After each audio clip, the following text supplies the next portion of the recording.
मैंने बोला बाजार जाने के लिए, तो तुलसी अपनी सैंडल लेने के लिए जल्दी से भगी, कहने लगी मम्मी मैं भी चलूँगी। तो मैं चलो ठीक है, तो जल्दी से वो से भी तैयार कर लिया और मैं भी रेडी हो चुकी हूँ। तो हम जाएंगे बाज़ार के लिए, वो सामान भी लाना है और घर की सब्ज़ी भी ख़त्म हो रही है, वो भी लानी है। तो हम चल दिए हैं घर से निकल के। तो ये आ चुके हैं कुटी पे, ये हमारे गाँव के बाहर पड़ती है।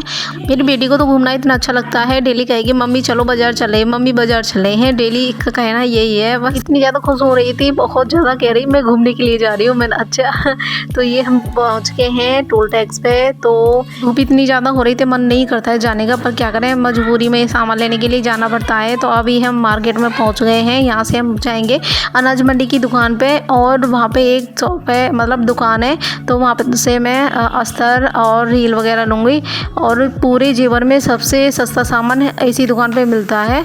और पूरे जो जेवर मैंने पता कर रखा है, पर नहीं मिलता इतना सस्ता सामान।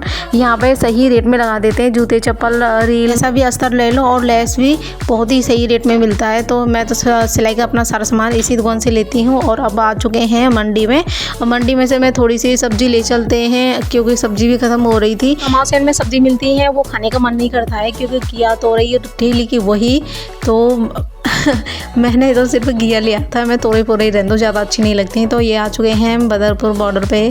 तो यहाँ पे पहले कुछ नहीं था, सिर्फ जंगल ही जंगल था, अब तो यहाँ पे बदरपुर बॉर्डर बन गया है। तो यहाँ से पहुँचेंगे अब अपने गांव के लिए। और खेतों में देखो धान ही धान खड़े हैं, इधर बहुत ज़्यादा धान होते हैं, हमारे गांव की तरफ नहीं होते हैं इतने धान। यहाँ पे तो सब लोग ज्वार वार तो कम बोते हैं, बाजरा भी कम बोते हैं, अब सिर्फ धान इतने सारे बोते हैं बहुत ज़्यादा।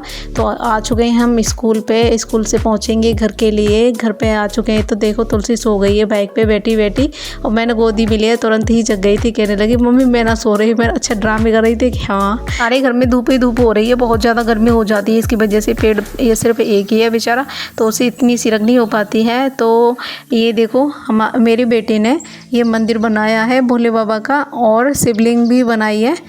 और काफ़ी देर लगा रहा था, सुबह बना के तब जाके स्कूल गया। तो कहने लगा नहीं मैं तो बना के ही जाऊंगा। अच्छा चलो ठीक है। तो सुबह काफ़ी देर लगा रहा, मंदिर बनाया और 2 शिवलिंग बनाई, पूजा करके, पूजा करने के बाद और खाना खा के तब जाके वो स्कूल के लिए गया। देखो कितनी प्यारी शिवलिंग बनाई है, और पता पर्दे लगा दिए हैं, और फुलवारी इसी के, मतलब शिवलिंग का जो मंदिर बनाया है इन्हीं के और पास सारी फुलवारी रख दी है उसने। तो बहुत अच्छा लग रहा था। तो गाइस हमारा मिनी ब्लॉग कैसा लगा आप सभी को, और कमेंट में बताना कि शिवलिंग कैसी बनाई मेरे बेटे ने। फ्रेंड्स दूसरे मिनी ब्लॉग में फिर से मिलेंगे। आप सभी को राधे राधे, बाय बाय।